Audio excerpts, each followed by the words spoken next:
Hello friends, welcome to దేవాంష్క stories. వాళ్ళు ఇప్పుడు మీరు వినబోతుంది మన్నించి దరిచేరు మా చెల్లి స్టోరీలోని 81వ భాగం. నేహ ఏడుస్తూ ఆర్యన్ వైపు చూస్తూ ఉంటే కిరణ్ బాధగా నేహ వైపు చూస్తూ, చూడు నేహ, వాడు చెప్పిన దాంట్లో ఏ తప్పు నాకు కనిపించటం లేదు. నువ్వు చెప్పు, ఒకవేళ వాడు ఆరోహిని ప్రేమించకపోయి ఉంటే 5 సంవత్సరాలు తన కోసమే వెయిట్ చేస్తూ అందరినీ వదిలేసుకుని అలా ఒంటరిగా బ్రతకడు కదా. నీకు ఆర్యన్ మీద అంత ప్రేమ ఉండి ఉంటే ఆర్యన్ క్రిటికల్ టైంలో తన దగ్గరికి వచ్చి ఓదార్చేదానివి. ఆ సమయంలో కూడా నువ్వు రాలేదు అంటే అది నువ్వే అర్థం చేసుకో. నీది జస్ట్ అట్రాక్షన్, ప్రేమ కాదు. మేము ఇంతలా అర్థమయ్యేలా చెప్పినా నీ చెవిలో సీసం పోసినట్టు వినిపించుకోవటం లేదు. నీ మంచికే చెప్తున్నాను. ఇక ఈ సంగతి వదిలేసి నువ్వు ప్రశాంతంగా నీ లైఫ్ నువ్వు లీడ్ చేయి అని అంటాడు. అంటే ఏంటి కిరణ్, నేను ఆర్యన్ దగ్గరికి తను బాధలో ఉన్నప్పుడు రాలేదని, నా ప్రేమ అబద్ధమని చెప్తున్నావా? అలా ఎలా అనగలుగుతున్నావు? ఆ టైంలో నేను ఇక్కడికి రావాలి అనుకున్నాను, కానీ ఇక్కడికి వస్తే ఒకవేళ నా గురించి ఆర్యన్కి తెలిసి ఇంకా దూరం పెడతాడేమోనని రాలేకపోయాను. అంతేకాని నాకు ఆర్యన్ మీద ప్రేమ లేక కాదు. ఒకవేళ అప్పుడే వచ్చి ఉన్నా బాగుండేది. ఆర్యన్ని ఎలాగోలా నా ప్రేమలో పడేసి పెళ్లి చేసుకొని ఇప్పటికి పిల్లల్ని కూడా కనేసి హ్యాపీగా ఉండేదాన్ని. అసలు నేను అనుకున్నదంతా రివర్స్ అయ్యింది. ఆరోహి పరిచయం అయింది కూడా నీ వల్లే. నువ్వే అంతా చేశావు. నేను ఇలా తయారవ్వటానికి పరోక్షంగా కారణం నువ్వే కాని ఆరోహిని చూపించి బెట్ వేసి ఉండకపోయి ఉంటే ఆర్యన్ అసలు ఆరోహి వైపు వెళ్ళేవాడే కాదు, నాకు దూరం అయ్యేవాడు కాదు. మొత్తం నీ వల్లే జరిగింది అని ముక్కుపుటాలు ఎగరేస్తూ కిరణ్ని అన్నిటికీ లింక్ చేస్తుంది. నేహ మైండ్ సెట్ బాగోలేదని అర్థమైన ఆర్యన్ నిదానంగా మాట్లాడుతూ, నేను చెప్పేది ఒక్కసారి అర్థం చేసుకో నేహ. ఒకవేళ నువ్వు అనుకున్నట్టు ఆరోహి నాకు కనిపించకపోయినా గాని నేను నిన్ను మాత్రం నా లైఫ్లోకి తీసుకువచ్చేవాడిని కాదు. మనస్ఫూర్తిగా చెప్తున్నాను. నువ్వు నాకు ఓన్లీ చెల్లితో సమానం. చిన్నప్పటి నుంచి అంతే చూశాను, ఇప్పటికీ అంతే చూస్తున్నాను. నా చూపులో ఎప్పుడైనా నీకు ప్రేమ కనిపించిందా? నువ్వు ఇలా పిచ్చి పిచ్చిగా అనుకోవటానికి నేను నీతో లైఫ్ స్టార్ట్ చేస్తాను అనుకున్నావు. అలాంటి పిచ్చి పిచ్చి ఆలోచనలు ఎందుకు వచ్చాయి? ఇప్పటికైనా ఇవన్నీ మానేసి ప్రశాంతంగా బ్రతుకు. మమ్మల్ని ప్రశాంతంగా బ్రతకనివ్వు. అయినా నేను నీ మీద రివెంజ్ ప్లాన్ చేశాను, కానీ ముందు ఒకసారి చెప్పి చూద్దామని వచ్చాను. ఇప్పటికైనా నువ్వు అర్థం చేసుకుంటే ప్రశాంతంగా ఉంటావు. లేదంటే నీ పరిస్థితి ఏమవుతుందనేది కూడా నా చేతుల్లో లేదు అని కూల్గా చెప్తాడు. నేహ కొంచెం సేపు ఆలోచించి తన మనసు మార్చుకోదలుచుకోలేక, నువ్వు ఏం చెప్పినా ఎన్ని చెప్పినా నా మనసు నీ మాట వినట్లేదు ఆర్యన్. అది నువ్వు కావాలని చెప్తుంది. అందుకే నీకు నా గురించి మొత్తం తెలిసింది కాబట్టి డైరెక్ట్ గా వార్ స్టార్ట్ చేద్దాము. నా పెళ్లి పీటల మీదకి వచ్చే వరకు కూడా నేను నిన్ను దక్కించుకోవటానికి ట్రై చేస్తాను. ఒకవేళ నా ప్రయత్నం ఫలించి నువ్వు ఆరోహి విడిపోతే నన్ను పెళ్లి చేసుకుంటావా అని ఆశగా అడుగుతుంది.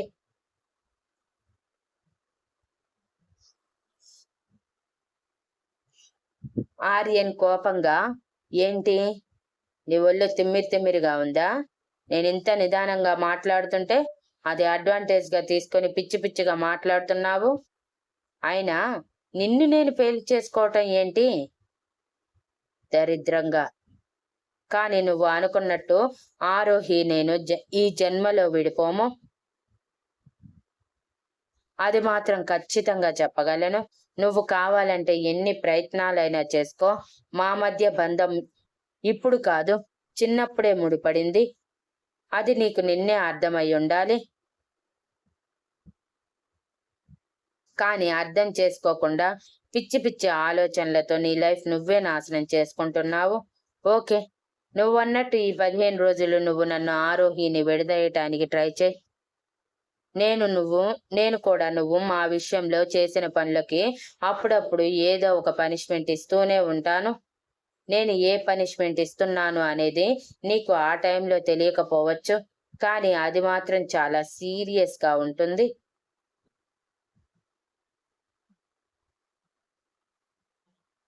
ఈ విషయంలో నేను కొంచెం కూడా కాంప్రమైజ్ అవ్వలేదు. అలాగే నా పనిష్మెంట్స్ కోసం నువ్వు బేర్ చేయక తప్పదు. లేకపోతే నా కోపం తగ్గేదెలా? ఒకవేళ నువ్వు ఆరోహిని విడదీయటంలో విఫలమైతే మాత్రం కిరణ్‌ని నువ్వు పెళ్లి చేసుకున్న తర్వాత నుంచి మా జీవితంలోకి కనీసం తొంగి చూడకూడదు. అలా అని ప్రామిస్ చెయ్. అప్పుడు నేను నువ్వు చెప్పిన దానికి ఒప్పుకుంటాను. లేకపోతే నా స్టైల్‌లో నేను నీ పని చెప్తాను. ఈ ఆఫర్ నీకు ఓకే అయితే చెప్పు. లేకపోతే నోరు మూసుకొని పక్కకి పో అని కూల్‌గా అంటాడు.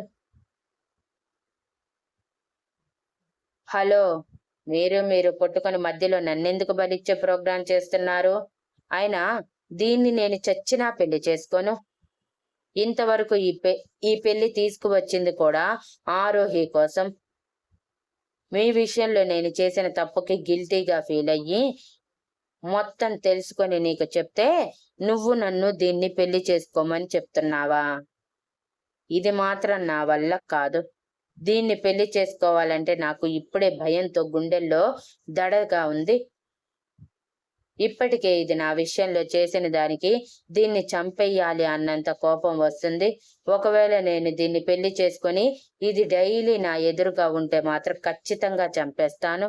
నాకు దీనిని చంపి జైలుకి వెళ్ళాలని కోరికగా లేదు. అందుకే ఎవరికీ చెప్పకుండా మీకు మాత్రమే చెప్పి అమెరికా వెళ్ళిపోవాలి అనుకుంటున్నాను. అందుకే చెప్తున్నాను, నేను దీనిని ఆఖరికి పెళ్లిపీటల మీదైనా వదిలేసి వెళ్ళిపోతానేమో కానీ పెళ్లి మాత్రం చేసుకోను అని ఖచ్చితంగా అంటాడు. చూసావా, నువ్వు నీ పిచ్చిలో చేసిన పని వల్ల ఎంతమంది ఇబ్బంది పడ్డారో. ఇప్పుడు మేమిద్దరం నిన్ను కనీసం మనిషిగా కూడా లెక్క చేయటం లేదు.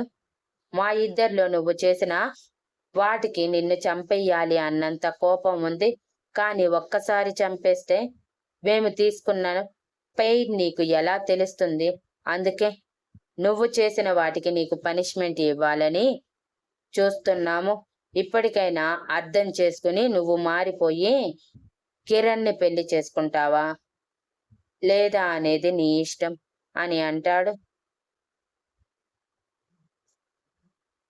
వాడు చెప్పేది ఏంటి? నేనే వాడిని పెళ్లి చేసుకోను. నేనేమైనా వీడిని ఇష్టపడి ఇక్కడి వరకు వచ్చానా ఏంటి? నా గురించి తెలుసుకొని నన్ను బ్లాక్ మెయిల్ చేసి వీడే ఇక్కడికి తీసుకువచ్చాడు. ఇప్పుడు నాకు నీ విషయంలో ఒక అవకాశం వచ్చింది. దాన్ని నేనెందుకు వదులుకోవాలి? ఒకవేళ నేను ఓడిపోయాక వాడికి ఇష్టం ఉంటే పెళ్లి చేసుకుంటా. లేకపోతే నన్ను పెళ్లిపీటల మీదే వదిలేసినా నాకేమీ అభ్యంతరం లేదు. కానీ నువ్వు మాత్రం నాకు చాలా ఇంపార్టెంట్. నువ్వు ఇచ్చిన ఈ 15 రోజులు నేను నిన్ను నా సొంతం చేసుకోవటానికి అన్ని ప్రయత్నాలు చేస్తూనే ఉంటాను. ఇక నా మైండ్ సెట్ మార్చటానికి ట్రై చేయకండి అని కోపంగా అంటుంది.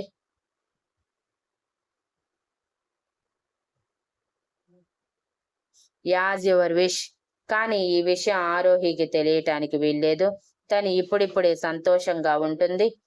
ఇలాంటి చిన్న చిన్న విషయాలకి బాధపడటం నాకు ఇష్టం లేదు. నువ్వు మీ అమ్మా నాన్నలకి చెప్పుకుంటావో లేదో అది నీ ఇష్టం.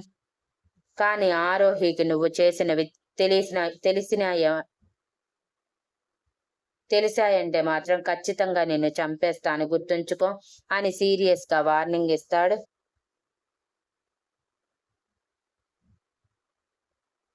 నాకు ఎవరికీ చెప్పాలని లేదు ఆర్యన్. నేను పూర్తిగా నిన్ను దక్కించుకున్నప్పుడే నా గురించి అందరికీ చెప్తాను.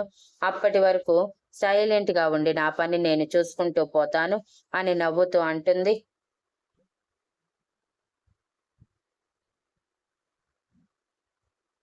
కిరణ్ మనసులో ఇద్దరూ బాగానే ఉన్నారు. మధ్యలో నన్ను మాత్రం బకరాని చేశారు. అయినా దీనిని పెళ్లి చేసుకోవటం అంటే నన్ను నేను నరకంలోకి తోసుకోవటమే. ఒకవేళ దీన్ని పెళ్లి చేసుకునే పరిస్థితే వస్తే నేను మాత్రం ఖచ్చితంగా దీన్ని పెళ్లి పీటల మీద వదిలేసి నా దారిని నేను పోతాను. అయినా ఇది నా విషయంలో చేసిన తప్పులు కూడా ఉన్నాయి కదా! మరి వాటికి కూడా నేను పనిష్మెంట్ ఇవ్వాలిగా. అందుకోసం నేను ఆర్యన్ని కలిసి పనిష్మెంట్ ఇవ్వాలి అని అనుకుంటాడు. సరే అని ఆర్యన్ భుజాలెగరేసి, సరే ముందు లంచ్ చేయండి. ఇప్పటికే చాలా ఆలస్యం అయింది. అందరూ మన వైపు చూస్తున్నారు. ఇక్కడ ఏదో సినిమా జరిగినట్టు. నాకు షూటింగ్ టైం కూడా అవుతుంది అని సైడ్ స్మైల్ ఇస్తూ అంటాడు.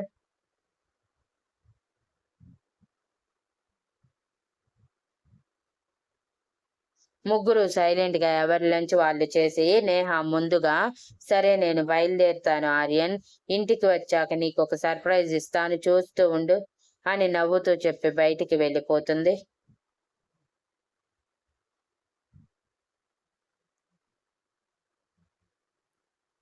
ఆర్యన్ వెళ్తున్న నేహ వైపే చూస్తూ ఉంటే, కిరణ్, నువ్వు నేహాని ఇంత సింపుల్ గా వదిలేస్తావు అనుకోలేదు ఆర్యన్.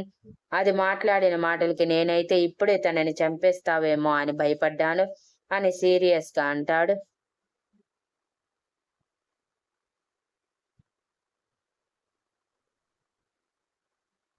ఆర్యన్ నవ్వుతూ, ఒక్కసారిగా నేహాని చంపేస్తే మేము పడిన బాధలకి ఎవరు ఆన్సర్ ఇస్తాడు? అందుకే దాని విషయంలో ఇంకా సైలెంట్ గా ఉన్నాను. ఒకవేళ నేనిచ్చే పనిష్మెంట్ వల్ల తను మారితే దానికి ఈ భూమి మీద నూకలు ఉన్నట్టే. లేకపోతే నువ్వు అన్నట్టు నా చేతిలో అది చస్తుంది.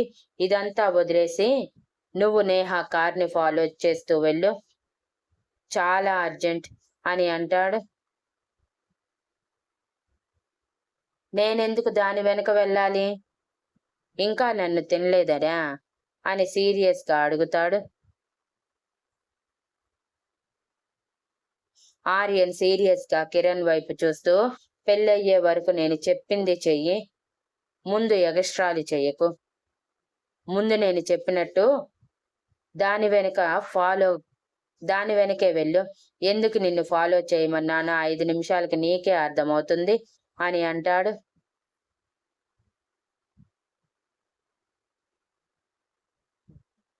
అందరూ నన్ను చిన్న పిల్లాడిని చేసి బెదిరించడమే. ఏం చేస్తావ్? మీరు చెప్పింది చెయ్యక అని విసురుగా చెప్పి బయటికి వెళ్లి తన కార్తో నేహా కార్ని ఫాలో చేస్తూ ఉంటాడు. ఆర్యన్ కన్నింగ్ గా నవ్వుకుంటూ, నేహా విషయంలో నా పనిష్మెంట్ ఇప్పుడే స్టార్ట్ అయ్యాయి కిరణ్. అవి నువ్వు కనీసం ఊహించలేవు. నేను నేహాకి ఇలాంటి పనిష్మెంట్ ఇవ్వాలని తన గురించి నాకు తెలిసినప్పుడే ఫిక్స్ అయ్యాను అనుకుంటూ తన కారులో షూటింగ్ కి బయలుదేరుతాడు. కిరణ్ నేహా కార్ని ఫాలో చేస్తూ ఉండగా ఆర్యన్ చెప్పినట్టు 5 నిమిషాలకి నేహా కార్ ఆగిపోయి ఉంటుంది.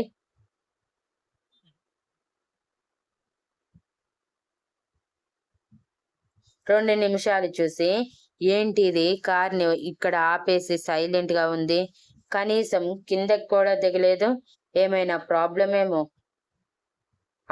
అనుకుంటూ కారు దగ్గరికి వెళ్ళేసరికి కారులో నేహా పొజిషన్ చూసి షాక్ అయ్యి కళ్ళు పెద్దవి చేసి నోరు తెరిచి మరీ చూస్తూ ఉంటాడు.